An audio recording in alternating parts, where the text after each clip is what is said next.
Students, welcome to Hindi class. I hope you all are safe and healthy at home. Students, last class में हमने आपका chapter व्याकरण से किया था संज्ञा, और आज हम संज्ञा का ही विकारी तत्व यानी लिंग करने जा रहे हैं।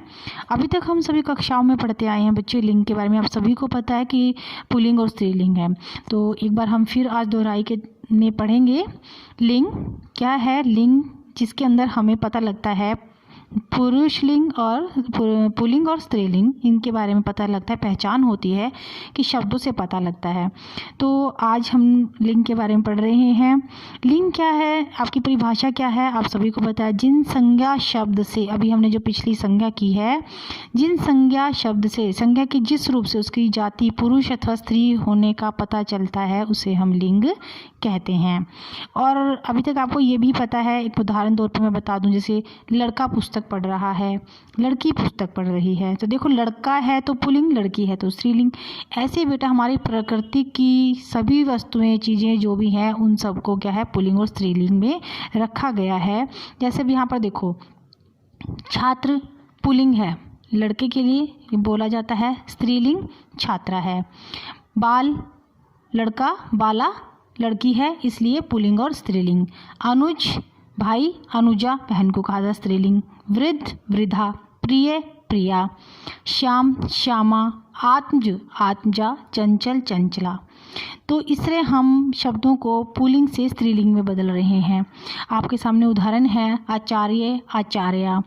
अगर आपके विद्यालय में कोई पुरुष हैं तो हम उन्हें आचार्य जी कहेंगे। अगर स्त्री आपके कम पढ़ा रही हैं, आपके विद्यालय की इंचार्ज हैं, तो वो आप आचार्य जी कहेंगे। प्रधानाचार्य आप लिखते हो, मुख्याध्यापक लिखते हो अपने प्रिंसिपल को।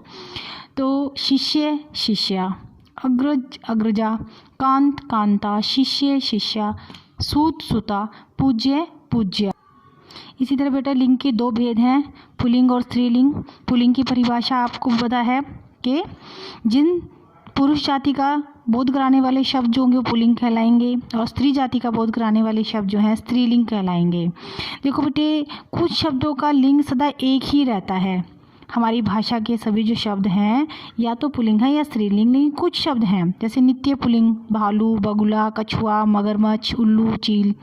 और हमेशा ही जो स्त्रीलिंग में रहते हैं जैसे गिलहरी, मक्खी, मकड़ी, मकड़ा तो नहीं कहते ना हम, तो वो ये जो शब्द हैं ये चाहे पुल्लिंग मतलब चाहे कुछ भी है उसे हम स्त्रीलिंग में ही रहेंगे। ये शब्द गिलहरी, मक्खी, मकड़ी, छिपकली, जूं, कोयल, तितली, मैना, जोक, ये सब क्या है, स्त्रीलिंग में रहेंगे। इसी तरह हमारे पास बेटे दो लिंग है, पुल्लिंग और स्त्रीलिंग। इसके अलावा उभयलिंगी का भी आपके पाठ में जिक्र किया है, जिसके अंतर्गत आप दिखने चाहिए। लिंग उभयलिंगी शब्द वो होते हैं बेटा जो आपके स्त्रीलिंग में भी बोले जाएंगे और पुल्लिंग में भी, दोनों में एक समान होते हैं। जैसे राष्ट्रपति, प्रधानमंत्री, चाहे हमारी देश की प्रधानमंत्री कोई लेडीज़ हैं तो उसके लिए भी हम प्रधानमंत्री लगाएंगे, और अगर जेंट्स है उसके लिए भी हम आगे प्रधानमंत्री ही नाम से संबोधित करते हैं। तो उभयलिंगी वो लिंग शब्द हैं जो आपके स्त्रीलिंग में भी और पुल्लिंग में भी दोनों में ही उपयोग होंगे। इसी तरह उसके बाद आपको कहता है कि लिंग निर्णय कैसे किया जाए। लिंग निर्णय आपका एक प्रश्न भी बनता है यहाँ पर। तो वो कहता है लिंग की जो है हमारे अप्राणी वाचक संज्ञा के शब्दों द्वारा लिंग का निर्णय होता है। जैसे जो हम शब्द वाक्य के लिए बोलते हैं, जैसे अब यहाँ पर देखिए नीचे उसने दो आधार पर किया है तो स्त्रीलिंग और पुल्लिंग ही, लेकिन जैसे ही हम कहते हैं सुबह हुई तो सुबह जो है स्त्रीलिंग में आएगा, लेकिन जब हम कहते हैं सवेरा, सवेरा पुल्लिंग का संबोधन हो रहा है, बोलते पता लगता है कि पुल्लिंग शब्द है इसके अंदर, सवेरा हुआ। तो देखो सुबह हुई तो स्त्रीलिंग, सवेरा हुआ तो पुल्लिंग, बात एक ही है मगर दोनों के बात करने में हमें लिंग का निर्णय आधारित कर दिया है, लिंग की पहचान की है। ऐसे ही वो देखो आपको उदाहरण दे रहा है, तूफान आ गया पुल्लिंग है, आंधी आ गई तो स्त्रीलिंग है। ई की मात्रा से लिंग बदल गया, शब्दों से पदों से लिंग जो है वो बदल गया। हाँ जी, आप देखो बच्चे पुल्लिंग शब्दों की पहचान कैसे कर सकते हैं, हमें याद रखना होती हैं कुछ बातें। जैसे देखो, देशों के नाम, अनाजों के नाम, धातु पदार्थों के नाम आपको दिए हुए हैं सामने। देशों के नाम जैसे भारत, जापान, नेपाल। अनाजों के गेहूँ, चावल, चना, मक्का। धातु के सागर। वृक्षों के नाम नीम, पीपल, बरगद, आम, जामुन। ये जो नाम उसने दिए हैं यही हमारे पुल्लिंग शब्दों की पहचान कराते हैं। रत्नों के नाम, फलों के नाम। व्यवसायक सूचक शब्द जो हमारे हैं, व्यापारी लोग हैं, मोची, उद्योगपति, संवाददाता, ये सब हमारे पुल्लिंग शब्दों में आते हैं। और इसके अलावा उसने आपको नीचे देखो दिया है आ, आव, आवा, पा, न, पन, तव, ज, अर्थी, दाता आदि। अब ये कौन से शब्द हैं आपके? प्रत्यय आए। प्रत्यय किए थे ना हमने अभी, उपसर्ग और प्रत्यय। देखो, प्रत्यय शब्दों से भी लिंग में परिवर्तन आता है। आ लगाया छा के साथ तो छाता, पता लगा ना पुल्लिंग है। छुटपन, देवत्व, लोटा, चुनाव, तो ये प्रत्यय लगने से भी हमारे लिंग में परिवर्तन आता है। ऐसे ही हमारे पास, जैसे हमारे पुल्लिंग शब्दों की पहचान करते हैं वैसे ही बच्चे हम स्त्रीलिंग में रहने वाले जो शब्द हैं। अब देखो, उसने कहा संस्कृत के इकारांत, उकारांत, आकारांत और तत्सम शब्द जो होंगे वो आपके स्त्रीलिंग में ही रहेंगे। जैसे शक्ति, भक्ति, जाति, अग्नि, रुचि, अहिंसा, यात्रा। और हमारे शरीर के अंगों के नाम भी, आँख, मूंछ, पलक, नाक, दाढ़ी, पीठ, इनके भी हमारे शरीर के अंगों के नाम भी जो हैं आपके स्त्रीलिंग में है। नदियों के नाम हैं, भाषाओं, लिपियों के नाम हैं, छोटे बर्तनों के नाम जैसे कटोरी, कड़छी, कढ़ाई। देखो, नाम से ही पता लग रहा है हमें। हम जब जिस शब्द का हम उच्चारण करते हैं, उच्चारण करते समय जो शब्दों से या वाक्यों से हमें पता लगता है कि इसके अंदर पुल्लिंग या स्त्रीलिंग का उच्चारण हो रहा है, या हम इन शब्दों को एक बार पढ़ें, दोहराएं तो हमें याद रहेगा। ऐसे नीचे देखो उसने भाववाचक संज्ञा दी है, ना, ता, ती, आई, आस, आवट, प्रत्यय लगाकर। तो उसने क्या कहा है? चुभन, सड़न, सजनता, ये सब क्या किए हैं उसने? भाववाचक में भी स्त्रीलिंग में इन शब्दों को रख दिया है। हाँ जी बेटा, अभी देखो लिंग परिवर्तन जो है वो क्या कहता है आपको? पुल्लिंग शब्दों को स्त्रीलिंग में बदलने के लिए कुछ हमारे जो प्रत्यय, भी मैंने कहा ना प्रत्यय लगाकर भी लिंग बदले जाते हैं, का प्रयोग किया जाता है।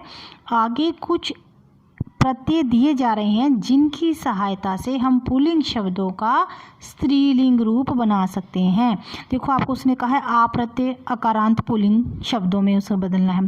प्रिय, प्रिया, बाल, पाला, आ लगा प्रत्यय, और अकारांत पुल्लिंग शब्दों में हमने बदला है वृद्ध, वृद्धा, छात्र, छात्रा। इसी तरह उसने आनी प्रत्यय के अंदर अकारांत पुल्लिंग शब्दों में उसने देवर, देवरानी। इनी प्रत्यय में एकाकी, एकाकिनी, यशस्वी, यशस्विनी।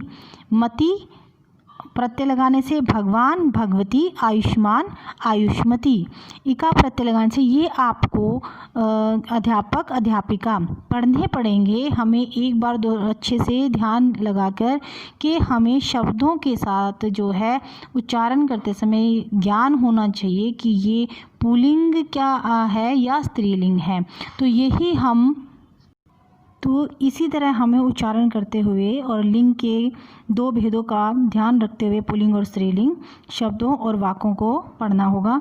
पद भी इन्हें ही कहा जाता है। जब हम शब्दों को लगाकर कोई वाक्य बोलते हैं उससे भी हमें पता लगता है कि ये स्त्रीलिंग में वाक्य है या पुल्लिंग में है। तो अब आपका पाठ हो गया कि इसके अंदर संज्ञा शब्द से पुरुष और स्त्री जाति का बोध होता है, उसे लिंग कहते हैं। दो प्रकार के होते हैं, पुल्लिंग और स्त्रीलिंग। और पुरुष जाति का बोध कराने वाले पुल्लिंग कहलाते हैं, स्त्री जाति का बोध कराने वाले स्त्रीलिंग कहलाते हैं। और इसी तरह उसने कहा कि प्राणीवाचक संज्ञाएं का लिंग प्राकृतिक होता है और अप्राणीवाचक संज्ञाओं का लिंग व्याकरणिक होता है। और उसने आपको इसके अंदर नित्य पुल्लिंग और नित्य स्त्रीलिंग और उभयलिंगी शब्द के लिंग के बारे में भी बताया है।